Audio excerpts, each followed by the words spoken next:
নমস্কার। আজকে আমরা এসেছি জলপাইগুড়ি রূপশ্রী কমপ্লেক্স বর্ণপরিচয়। বর্ণপরিচয় হলো একটি স্বনামধন্য বই কেনার জায়গা, যেখানে আপনি সব ধরনের বই পেয়ে যাবেন। আমরা হচ্ছে বর্ণপরিচয় কর্ণধার স্যার হচ্ছে রূপক স্যারের সাথে আমরা কথা বলবো। ওনাকে কিছু কোশ্চেন জিজ্ঞেস করবো যেখানে কী কী পাওয়া যায়, ঠিক আছে? তো আপনারা একটু আমাদের সাথে থাকবেন। আপনাদের যে বর্ণপরিচয় কবে থেকে শুরু হয়েছে যদি একটু আমাদেরকে বলেন। বর্ণপরিচয় অ্যাকচুয়াল কলকাতাতে তো বর্ণপরিচয় একটা বিল্ডিং আছে, সে তো কবে থেকে শুরু হয়েছে সেটা তো বলার কোনো ভাষা নেই। বিদ্যাসাগর যেদিনটা জন্ম, বর্ণপরিচয় নামটা সেদিনকার থেকে জন্ম যিনি লিখেছিলেন, তো বিদ্যাসাগরের নামের থেকেই আমি আমার বর্ণপরিচয় নামটা নেওয়া, যে এই নামটা সকলের মনের মধ্যে আছে। আমরা শিশুকাল থেকে বর্ণপরিচয় কথাটাকে জানি, সে কারণে সকলের মাধ্যমে যে আমি বর্ণপরিচয় খুব তাড়াতাড়ি প্রচার পাই। বর্ণপরিচয় মানে হচ্ছে ডিসকাউন্টের একটা প্রতিষ্ঠান।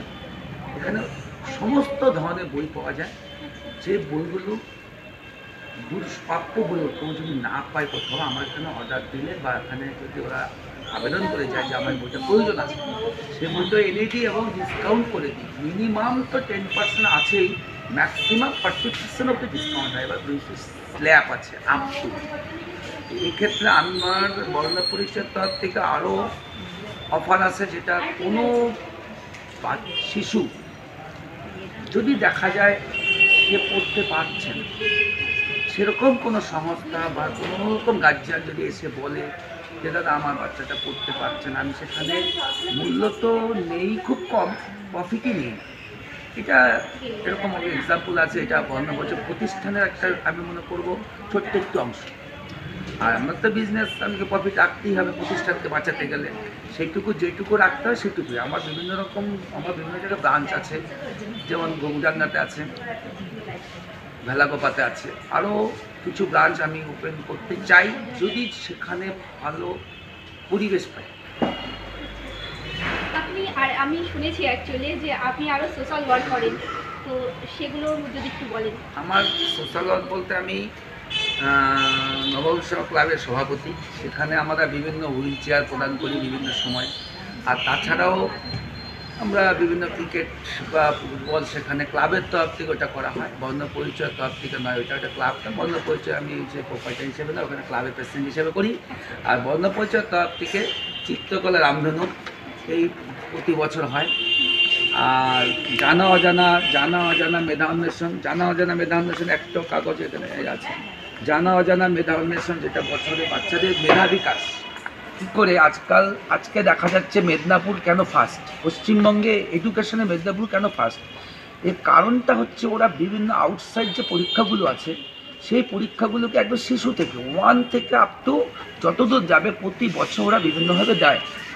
তা আমাদের ক্ষেত্রে জেলাতে এগুলোর ক্ষেত্রে আমাদের গার্জিয়ান কিন্তু অনেকটাই সচেতন কম।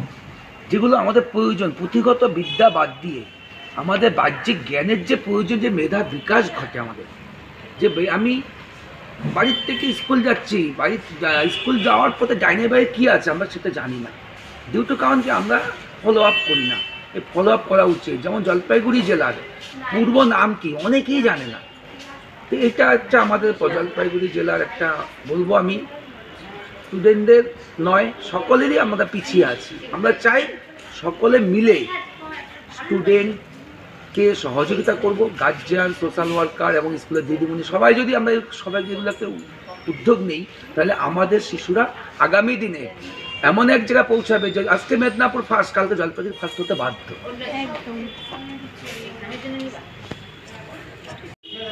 আচ্ছা, তুমি বর্ণপরিচয় প্রতিষ্ঠান সম্পর্কে কিছু বলো। এখান থেকে নিশ্চয়ই তুমি বই নিয়েছো। এখানে এনাদের ব্যবহার অনেকটা ভালো। আমি এখান থেকে প্রতি বছরই বই নিই, কম বেশি নিয়ে থাকি। আর অনেক হ্যাপি হয়েছি আমি এখান থেকে বই নিয়ে। নিশ্চয়ই ডিসকাউন্টও পেয়েছো। অনেক ডিসকাউন্ট করে দেয়, সব ধরনের বই পাওয়া যায় এখানে। তো আচ্ছা, আর হচ্ছে স্যারদের ব্যবহার কীরকম? অনেক ভালো স্যারদের ব্যবহার, সুন্দর করে বুঝিয়ে দেয়, নিজের মতন করে নিজের বই নিতে পারছি আমরা সবাই। আচ্ছা, ধন্যবাদ তোমাকে।